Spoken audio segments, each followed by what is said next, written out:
જ્યારે ઇન્જેક્શન આપવાનો સમય થાય ત્યારે તમારે તમારી પેન આ રીતે પકડી રાખવી જોઈએ. આ તમને તમારી પેન પર સારું નિયંત્રણ આપે છે અને તમને વિન્ડોમાં નંબરો જોવાની મંજૂરી આપે છે. ઇન્સ્યુલિન ઇન્જેક્ટ કર્યા પછી આ ઉપર પાછું આવશે.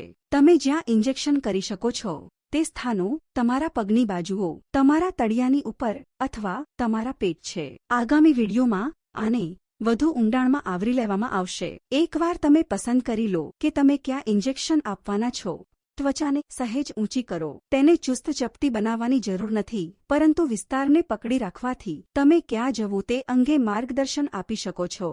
સોય ચામડીની નીચે જ ચરબીયુક્ત પેશીઓમાં બેસી જાય છે, જેને સબક્યુટેનિયસ ટિશ્યુ કહેવાય છે. સોયને ધીમે ધીમે તમારી ત્વચામાં બધી રીતે દાખલ કરો. એકવાર સોય અંદર આવી જાય પછી ઇન્સ્યુલિન પેનના છેડે તમારો અંગૂઠો મૂકો, નીચે દબાવો અને 10 સેકન્ડ માટે ગણતરી કરો. 10 સેકન્ડની રાહ જોવી ખરેખર મહત્વપૂર્ણ છે.